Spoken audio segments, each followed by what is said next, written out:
원균의 칠천량 해전 대패. 이때 이순신이 없었다면. 엇갈린 운명. 1. 전란의 그림자, 이순신의 그림자. 1597년 임진왜란의 상은이체. 아물기도 전 조선의 바다에 또다시 먹구름이 드리워졌습니다. 도요토미 히데요시의 지독한 재침략, 정유재란의 시작이었습니다. 그러나 이번에는 외적의 칼날보다 더 아픈 상처가 조선의 심장을 꿰뚫었으니 바로 이순신 장군의 부재였습니다. 백성들의 희망이자 외적에게는 공포 그 자체였던 그가 간신들의 모함과 임금의 오해로 인해 파직되어 백의종군하는 처지가 된 것입니다. 하늘은 어둠으로 뒤덮였고 조선의 앞날은 한 치 앞도 예상할 수 없는 안개 속에 갇혔습니다. 이순신, 그 이름 석자가 조선의 마지막 등불이었음을 모두가 뒤늦게 깨달았습니다. 이순신 대신 삼도수군 통제사의 자리에 오른 이는 원균이었습니다. 그는 오랜 시간 이순신을 시기하고 질투했던 인물이었습니다. 공명심에 불타고 오만함으로 가득했던 원균은 전쟁의 대세를 읽지 못하고 오직 자신의 공만을 생각했습니다. 조정의 무리한 출전 요구에도 불구하고 이순신이라면 단호히 거부했을 그 명령을 원균은 자신의 명예를 드높일 기회로 여겼습니다. 주변의 우려와 만류에도 불구하고 그는 무모한 출전을 감행할 준비를 했습니다. 역사는 이때부터 비극의 수레바퀴를 굴리기 시작했습니다. 그의 눈에는 오직 공명심만이 가득했고 다가올 재앙을 보지 못했습니다. 이 무모한 출정, 비극의 전조. 1597년 7월 7일 조선 수군은 원균의 지휘 아래 부산포를 향해 출정했습니다. 그들의 항해는 시작부터 순탄치 않았습니다. 이순신 장군이 쌓아올린 조선 수군의 규율은 무너졌고 병사들의 사기는 바닥에 떨어져 있었습니다. 원균은 무더운 날씨에 병사들에게 노젓기를 강요했고 식수는 바닥나고 전염병이 돌기 시작했습니다. 함대는 혼란에 빠졌고 이미 전투 전부터 폐색이 짙어지고 있었습니다. 오만함이 빚어낸 무능한 지휘는 장수들의 불만을 폭발시켰고 함선들은 제각기 움직이기 시작했습니다. 그들의 발걸음은 승리가 아닌 피할 수 없는 재앙을 향하고 있었습니다. 그의 명령에 따르지 않는 함선들의 움직임. 부산포에 도달한 조선 수군은 경상우수사 배설의 조언을 무시한 채 무모하게 왜군 본영을 공격했습니다. 그러나 왜군은 이미 철저히 준비하고 있었습니다. 조선 수군의 접근을 감지한 왜군은 압도적인 수의 함선과 병력으로 반격에 나섰습니다. 조선 수군은 제대로 된 방어 태세조차 갖추지 못한 채 외적의 맹공에 속수무책으로 당했습니다. 엎친 데 덮친 격으로 조선 수군의 한 함선이 원균의 명령을 따르지 않고 먼저 퇴각하는 불상사까지 발생했습니다. 원균은 분노에 사로잡혀 퇴각한 장수를 베는 잔혹함을 보였으나 이미 대세는 기울고 있었습니다. 3. 칠천량의 지옥, 전멸의 비극. 폐색이 짙어지자 원균은 결국 후퇴를 명했습니다. 그러나 이미 때는 늦었습니다. 왜군은 퇴각하는 조선 수군을 맹렬히 추격했습니다. 도망치는 조선 함선들은 칠천량 해협으로 들어섰습니다. 좁고 복잡한 해협은 조선 수군에게 더 큰 혼란을 안겨주었습니다. 칠천량은 조선 수군에게 죽음의 덫이었습니다. 왜군 함선들은 사방에서 조선 함선들을 에워쌌고 맹렬한 공격을 퍼부었습니다. 밤이 되자 왜군은 선수 육박전을 감행했습니다. 왜군 사무라이들은 밧줄을 던져 조선 함선에 뛰어올랐고 필사적인 백병전이 벌어졌습니다. 어둠과 혼란 속에서 조선 수군은 일방적인 학살을 당해야 했습니다. 이 싸움은 해전이라기보다는 학살에 가까웠습니다. 원균은 싸우려는 의지조차 상실한 채 무기력하게 도망치기에 급급했습니다. 그의 무능한 지휘 아래 조선 수군은 전멸의 위기에 처했습니다. 수많은 조선 병사들이 바다에 빠져 죽거나 왜군의 칼날에 쓰러져 갔습니다.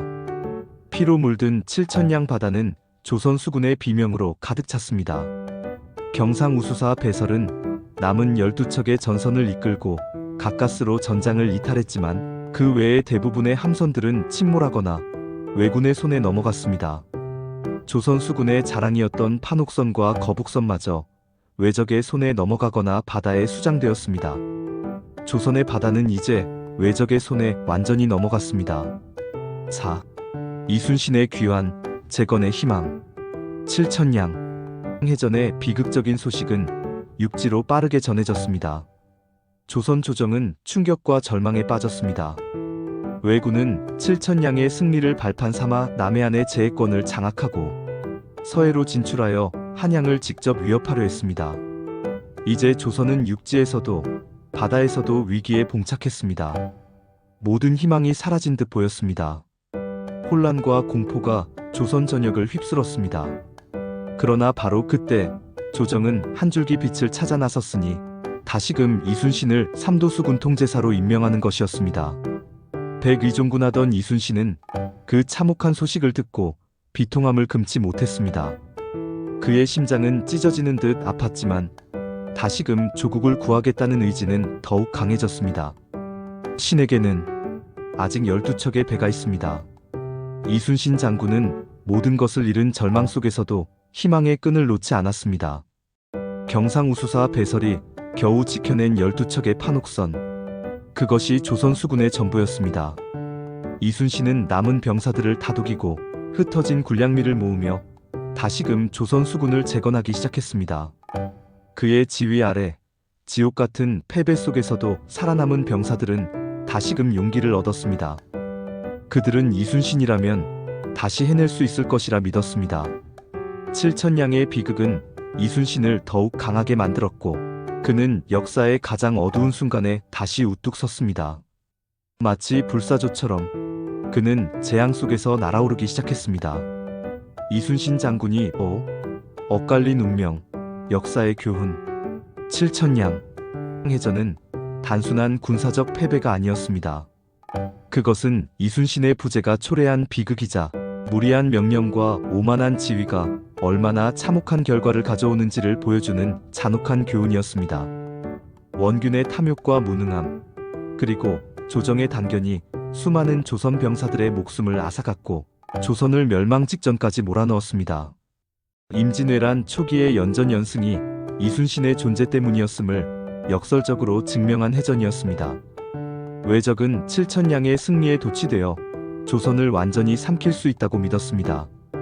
그들은 승리에 눈이 멀어 더 큰 위험이 다가오고 있음을 알지 못했습니다.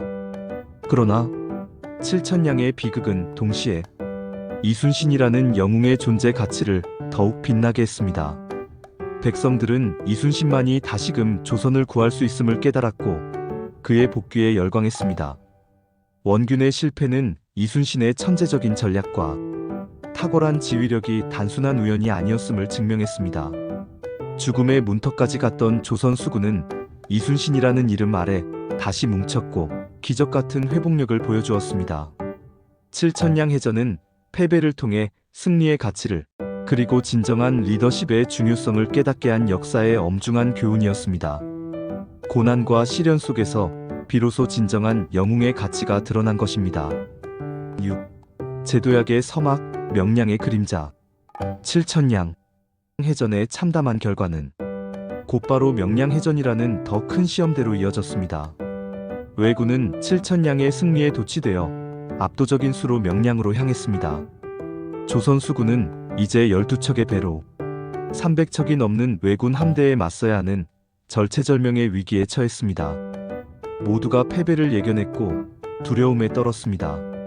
조선의 명운이 풍전등화에 놓인 순간이었습니다. 그러나 이순신 장군은 달랐습니다.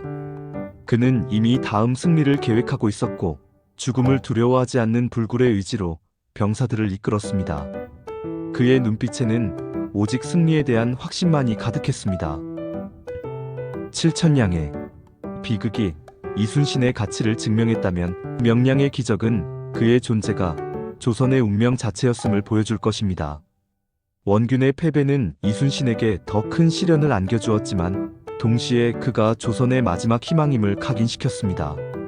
역사는 한 사람의 잘못된 선택이 얼마나 큰 대가를 치르게 하는지, 그리고 한 사람의 진정한 영웅이 얼마나 큰 역사를 바꿀 수 있는지를 칠천냥과 명량을 통해 명확히 보여주었습니다.